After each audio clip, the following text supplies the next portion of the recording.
Okay, first off, before I even start the video, can we just appreciate this fucking amazing camera, this amazing fucking quality.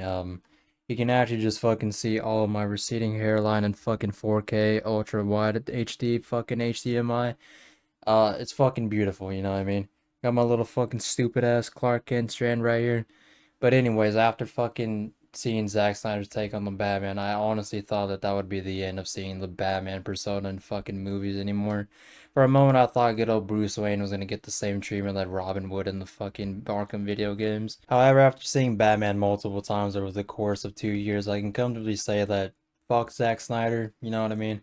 And the Batman is the best origin story superhero movie ever made, honestly. I mean, there's really no fucking competition whenever it comes to that. Both in terms of the Batman persona and the Batman character. Now, I have a checklist of things that I want to talk about in this video, and I first want to start off with how this movie nails the atmosphere of the Gotham universe. Because yes, this is just New York. I mean, it's kind of fucking obvious at this point anyway. However, the way this movie is shot just it makes it feel like it's not even New York.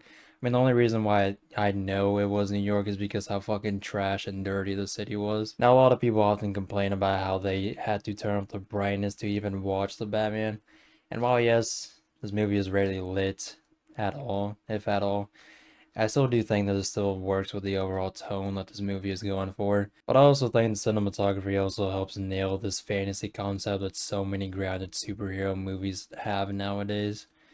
For what it's worth, this movie isn't afraid to get weird with his narrative, and I can totally respect him for that. There is no other superhero movie or TV show that looks better than this. I mean, the opening monologue and the Batman startup are easily both the best scenes in this entire movie. Now, the next thing I want to talk about is something that I am eternally grateful for, and it's just the fight scenes. Surprisingly, there isn't a whole lot of fight scenes other than the ones at the beginning and the ones at the end. I'm just so grateful that Batman can fight using his full range of motion. I mean, compare this to the Nolan trilogies where you see this amazing portrayal of Bruce Wayne and Batman, and then you see Batman fight in the Nolan trilogies, which was kind of lame, if we're being honest. Now, one thing that a lot of people tend to get salty about in this is just how Batman keeps getting hit in a lot of these fight scenes. However, a lot of people also tend to forget that this Batman also has been on the road for like 2 years or so. And now it makes sense why Batman isn't winning these fight scenes so flawlessly. Now, yeah, a lot of people tend to argue that about how this Batman isn't really saving people either. He's just going around being a symbol of fear more so than a symbol of justice. But I'll get into that later. But the reason why these fight scenes just look so good is because of the Batman suit.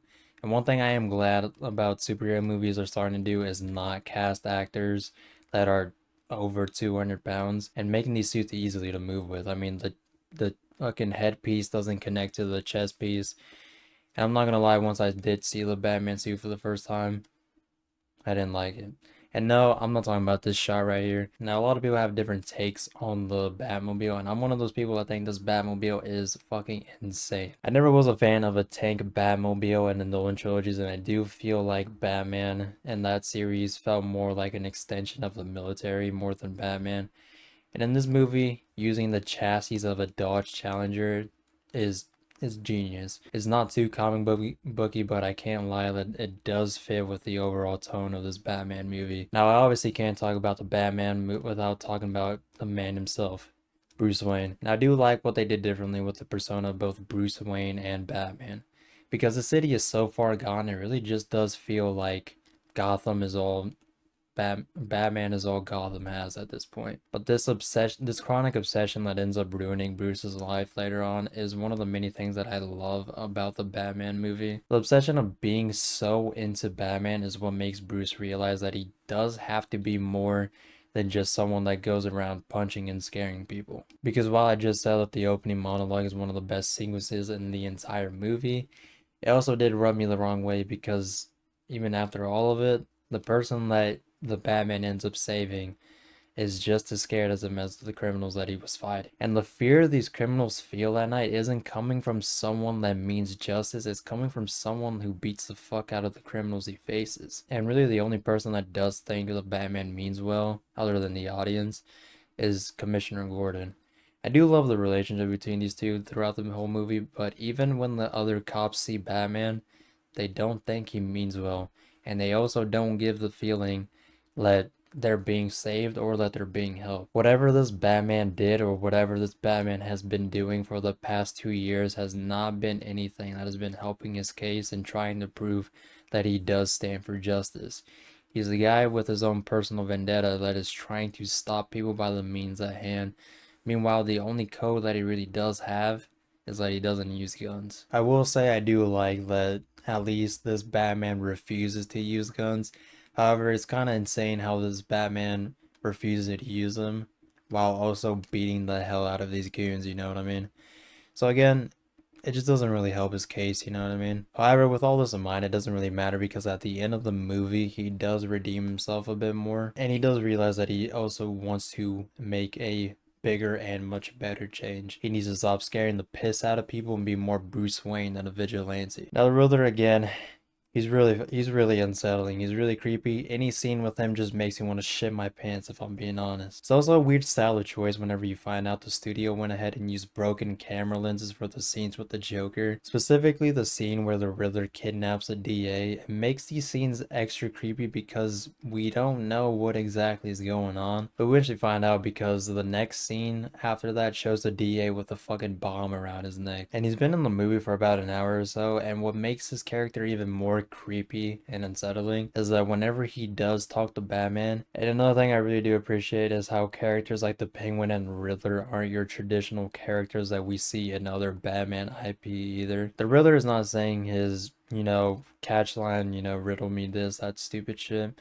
And the Penguin doesn't have that stupid British accent that you mainly see him with. And what really sold the audience with the Riddler is the backstory and how it's pretty much the same one as Bruce Wayne's. And obviously the Riddler was an orphan, and one of the many things that the Riddler reminds Bruce of is how Bruce doesn't understand what it's like to be an orphan. And just how Riddler has access to so much information about how he knows who the rat is and that drug bust that happened a few moments before the movie kicked off. And just how he knows Batman is Bruce Wayne is just what makes him so scary. The simple character trait of just wanting to wrong the people who wronged him is what I love so much about this character. Because the cops or really anybody in this whole movie can beat him in just 2 seconds. They even show that at the end of the movie. Now, another relationship that I did like seeing, and it's one that I have always enjoyed seeing, is just the relationship between Gordon and Batman. I don't really have anything to say about these two, but one character I do think that was done justice was Catwoman. And that's only because this is the only Catwoman that we've seen that hasn't tried to screw Bruce over yet. I'm gonna make my own video about the Penguin here soon, so I won't really talk about him so much in this video. However, one kind of head-ass take about this movie that I do enjoy is just how they took away that scene with the Joker at the very end. And the only reason why I like that this scene was taken out is only because it doesn't really make sense when you think about it. See, the only reason why we see the Riddler and the Batman talking whenever the Riddler is in Arkham is because he's trying to figure out more about who the Riddler is and what his intentions were. However, the Riddler does have more shit up his sleeve, and in these moments, this is where Batman kind of realizes that he needs to be more than just Batman. And the reason why I say this is kind of where he realizes that he needs to make a change is because in this moment, this is where Bruce Wayne realizes that the Riddler is an orphan. But I'm also not going to talk about the Falcons or the Maronis in this video because the shit that happens to them in this movie doesn't really even make sense until you start talking about the Penguin TV show. Now, the last thing I enjoyed very much about this movie was just how scary and unsettling it was. Because I always thought that the Batman works way better whenever you put him in projects that have more mature content. And a lot of Batman's most iconic projects have storylines that are just really inhumane. The whole storyline with the Red Hood is really messed up. And whenever you play the Arkham games, you really feel like you're playing a scary game more than you're playing a Batman video game. Because one of the most unsettling scenes in this game has to do whenever you go back into Arkham and you keep hearing the Joker torturing Robin or Jason. And in this movie, the most creepy scenes are the ones in the crime scenes or the ones with the Riddler. The inhumanity methods that Batman villains use is exactly what I love so much about the Batman. And I'm really glad that the studio understands that because these are villains that have been broken a long, long time ago. So it makes sense why they're so inhumane. And I don't think these concepts should ever be absent in Batman projects. And I think it's one of the many things that work really well in this DC universe. And I'd be a fool not to mention the soundtrack. This soundtrack almost made me jizz my pants when I first saw this movie. It's probably the best soundtrack that I ever heard in a live action movie. But anyways, that's about it for this video.